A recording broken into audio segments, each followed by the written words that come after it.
नंदुरबार जिल्ह्यातील शहादा शहरात घडलेली ही खरी घटना प्रामाणिक आणि दक्षतेचं एक उत्तम उदाहरण आहे। मात्र या घटनेत एका गरीब भंगारवाल्यानं दाखवलेल्या सचोटीमुळे एका कुटुंबाचं आयुष्यभराचे भांडवल सुरक्षित राहिले। शहादा येथील एका वस्तीत अमीन शेख नावाचा भंगारवाला आपल्या कुटुंबासह राहत होता। दररोज हातगाडी घेऊन गल्लीबोळातून रद्दी व जुने सामान गोळा करणे आणि जेमतेम मिळणाऱ्या रोजंदारीवर आपल्या पत्नी व मुलाचा उदरनिर्वाह करणे हा त्याचा दिनक्रम होता। शांत व साध्या स्वभावाचा अमीन आपल्या कामात नेहमी मग्न असायचा। त्या शहरातील एका प्रतिष्ठित भागात भूषण राजपूत यांचं कुटुंब राहत होते। एकदा भूषण यांच्या आईला कौटुंबिक कार्यक्रमासाठी नंदुरबारला जायचं होतं।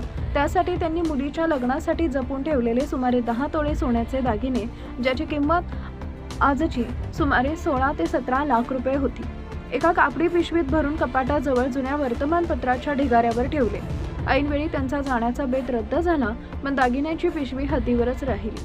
काही वेळातच अमीन भंगार गोळा करून राजपूत यांच्या गल्लीत आला। आईच्या सांगण्यावरून भूषण यांनी घरात साचलेली ती जुनी रद्दी दागिन्यांच्या पिशवीसह नकळत अवघ्या 10 रुपयात अमीनला विकून टाकली। दुसऱ्या दिवशी जेव्हा आई दागिने घालण्यासाठी शोधू लागली, तेव्हा घरात पिशवी कुठंच सापडली नाही। अखेर रद्दीच्या ढिगाऱ्यात दागिने ठेवल्याचं आठवताच राजपूत कुटुंबाच्या पायाखालची जमीन सरकली। भूषण यांनी तात्काळ अमीन शेखचा शोध सुरू केला आणि कशीबशी माहिती घेऊन ते त्याच्या घरी पोहोचले। भूषण यांनी घडलेला प्रकार सांगताच अमीननं सांगितले की त्यानं रद्दी एका मोठ्या होलसेल व्यापाऱ्याला विकली।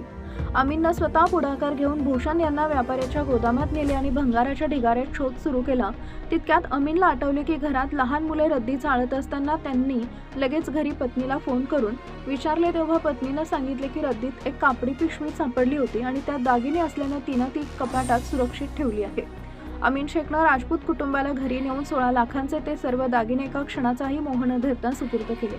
अमीनच्या अपाट या प्रामाणिकपणाने भारावून जाऊन राजपूत कुटुंबानं त्याला 15,000 रुपयाचा नवीन मोबाईल फोन भेट म्हणून देऊन त्याचा सन्मान केला।